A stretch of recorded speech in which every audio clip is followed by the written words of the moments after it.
اور اس نام کے آخر میں گول تا بھی لگی ہوئی ہے تو اس پر ہم کیا کریں گے؟ ایک پیش لائیں گے، ڈبل پیش، دو پیش نہیں لائیں گے۔ تو تلک عائشۃ، عائشۃ میں گولتا ہے، تلک خدیجۃ اس میں بھی گولتا ہے تو اس پر ایک ہی پیش آئے گا۔ آگے ہے تلک فاطمۃ، اس میں بھی ایک پیش آئے گا، وہ فاطمہ ہے۔ تلک صفیۃ، وہ صفیہ ہے۔ تلک سمیۃ، وہ سمیہ ہے۔ یہ آپ نے استعمال کر کے سمجھ لیا کہ تلک کا استعمال کس طریقے سے ہوتا ہے، کہ اگر کسی لفظ کے آخر میں گولتا ہے تو اس کے لیے تلک یوز ہوتا ہے۔ اب دیکھیں کچھ قرآنی جملے، یہ کچھ قرآنی جملے ہیں، مطلب یہ وہ لفظ ہیں جن کا استعمال قرآن کریم میں ہوا ہے۔ ذالک خیر، وہ خیر ہے یا وہ بھلائی ہے۔ تلک امۃ، وہ امت ہے۔ تلک قسمۃ، وہ حصہ ہے۔ ھذا صراط، وہ راستہ ہے۔ ھذا بیان، نہیں سوری، ھذا صراط، یہ راستہ ہے۔ ھذا بیان، یہ بیان ہے۔ ھذا یوم، یہ دن ہے۔ ھذا اکبر، یہ بڑا ہے۔ ھذا مکر، یہ مکاری ہے، یہ فریب ہے۔ ھذا ساحر، یہ جادوگر ہے۔ ھذا غلام، یہ غلام ہے۔ ھذا حلال، یہ حلال ہے۔ وھذا حرام، اور یہ حرام ہے۔ اب آپ یہ سوچ رہے ہوں گے کہ بھائی اس کا ترجمہ ہمیں کیسے پتہ چلے گا؟ آپ نے تو پڑھ دیا، آپ کے تو یاد ہے اس لیے آپ نے پڑھ دیا، ہم کیسے پڑھیں گے؟ تو زیادہ ٹینشن لینے والی کوئی بات نہیں ہے۔ آگے چل کر ہم جیسے ہی دیکھتے ہیں تو آگے چل کر ہمارے سامنے یہ آتے ہیں الفاظ اور معانی سب سے آخر میں، سبق نمبر 4 کے بالکل لاسٹ میں الفاظ اور معانی آئے ہیں جن کو ورڈ میننگ کہا جاتا ہے۔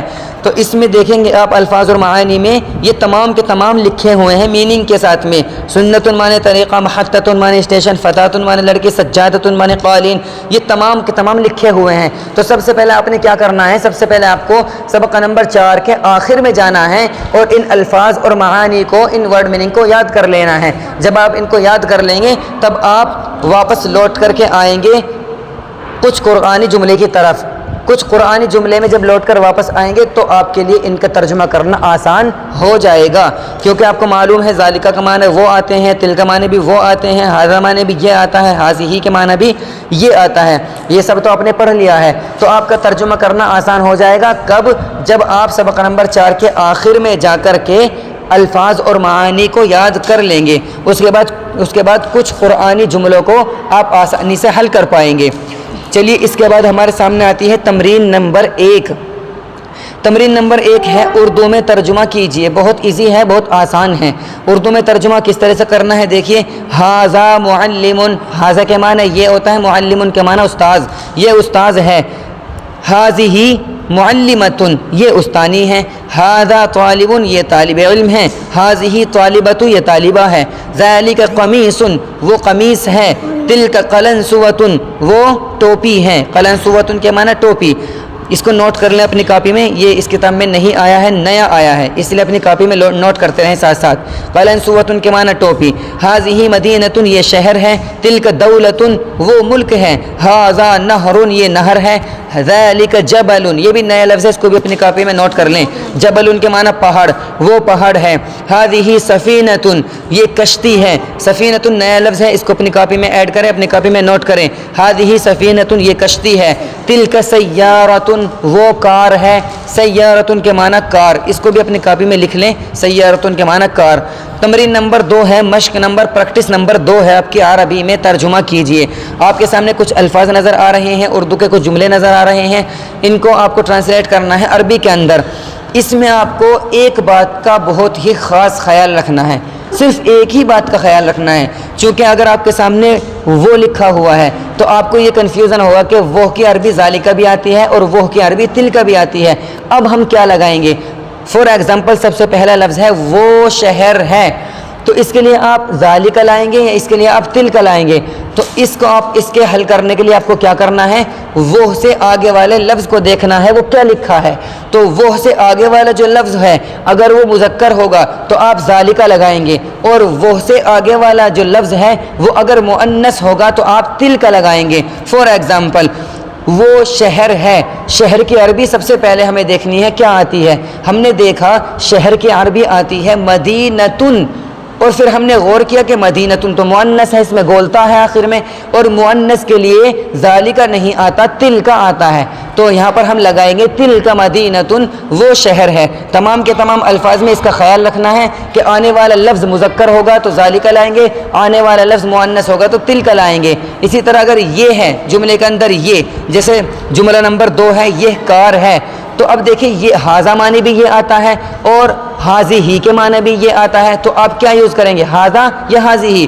اس کے لیے بھی آپ کو آگے والا لفظ دیکھنا ہے کہ آگے والا لفظ اگر مذکر ہے تو ہاذا یوز کریں گے، آگے والا لفظ مؤنث ہے تو حاضی ہی یوز کریں گے۔ فور ایگزامپل یہ کار ہے، تو کار کی عربی ہمیں دیکھنی ہے کیا آتی ہے، کار کی عربی آتی ہے سیارتن، اس کے آخر میں گول والی تا ہے، تو اسی لیے یہ مؤنث بن گیا۔ جب یہ مؤنث بن گیا تو اب اس کے لیے ہاذا نہیں لا سکتے ہم، چونکہ ہاذا تو مذکر کے لیے آتا ہے، تو اب جملہ بنائیں گے حاذہ سیارتن، یہ کار ہے۔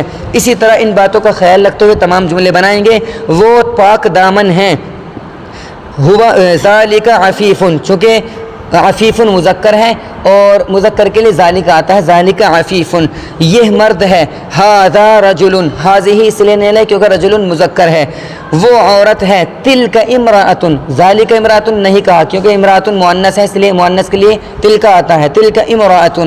آگے ہے وہ طالبہ ہے، وہ طالبہ ہے، وہ کی عربی آتی ہے ذالکہ اور تلکہ۔ یہاں پر دیکھیں گے کیا لائیں گے ہم، طالبۃن، طالبۃن مؤنث ہے تو تلکہ لائیں گے اور بولیں گے تلکہ طالبۃن، وہ طالبہ ہے۔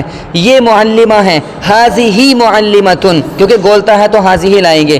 یہ حلال ہے، ھذا حلال، وہ حرام ہے، ذالک حرام، یہ دریا ہے، ھذا نہر، وہ پہاڑ ہے، ذالک جبل، یہ کشتی ہے، ھذہ سفینۃ، ھذہ اس لیے لائیں چونکہ سفینۃ مؤنث ہے گولتا آنے کی وجہ سے، تو مؤنث کے لیے ھذہ آتا ہے، ھذا نہیں آتا، تو ھذہ سفینۃ، یہ کشتی ہے۔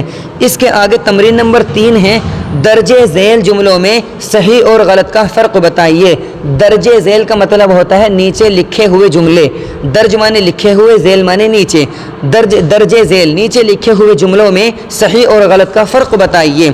تو کچھ جملے انہوں نے آپ کے سامنے پیش کیے ہیں، آپ کو پہچان کرنی ہے کہ وہ صحیح ہے یا غلط ہے۔ صحیح بھی ہوگا تو مذکر اور مؤنث کی وجہ سے، اور اگر غلط بھی ہوگا تو مذکر اور مؤنث کی وجہ سے۔ پہلی لفظ ہے ھذا رجل، یہ بالکل صحیح ہے کیونکہ رجل مذکر ہے، مذکر کے لیے ھذا آتا ہے، ھذا رجل۔ دوسرے نمبر پر ہے ذالک امرأۃ، وہ عورت ہے، یہ غلط ہے۔ یہ غلط کیوں ہے؟ کیونکہ امرأۃ مؤنث اور مؤنث کے لیے ھذا نہیں یوز ہوتا، ذالک یوز نہیں ہوتا، تلک یوز ہوتا ہے، تو اس کو تلک امرأۃ بنا دیں گے، اس لیے صحیح ہو جائے گا۔ تیسرے نمبر پر ہے ھذہ مدینۃ، یہ بالکل صحیح ہے کیونکہ مدینۃ مؤنث اور مؤنث کے لیے ھذہ آتا ہے۔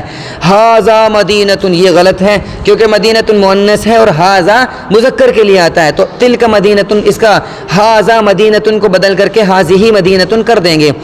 تلک نہر، یہ صحیح ہے یا غلط ہے؟ یہ بالکل غلط ہے کیونکہ نہر میں گولتا نہیں ہے، یہ مذکر ہے، اس لیے تلک لانا غلط ہوگا، یہاں پر ذالک لانا صحیح ہوگا۔ ذالک نہر، تلک کو بدل کر ذالک لائیں گے اور ھذا کو بدل کر ھذہ لائیں گے، چونکہ قریب والا اگر غلط ہوگا تو بدل کر کے قریب والا ہی لائیں گے، اور بعید والا غلط ہوگا تو بدل کر بعید والا ہی لائیں گے۔ یہاں پر تلک غلط ہے تو تلک کی جگہ پر ذالک آتا ہے، ذالک نہر۔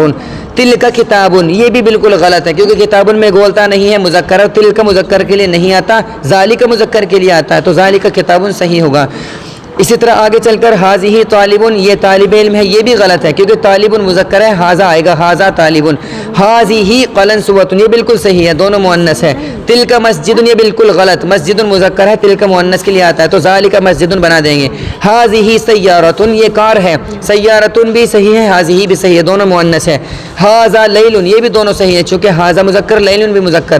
ذالک قلم، وہ قلم ہے، یہ بھی بالکل صحیح ہے کیونکہ ذالک بھی مذکر کے لیے آتا ہے اور قلم بھی مذکر کے لیے ہی آتا ہے۔ یہ آپ کا سبق نمبر 4 مکمل ہوا، امید ہے کہ انشاءاللہ آپ کے سمجھ میں آیا ہوگا۔ اگر سمجھ میں نہ آیا ہو تو آپ کمنٹ میں ضرور بتائیں، آپ کو انشاءاللہ جو بھی کنفیوژن ہوگا اس کو ختم کر دیا جائے گا، اور انشاءاللہ سبق نمبر 5 کی ویڈیو بہت ہی جلد اپلوڈ ہو جائے گی۔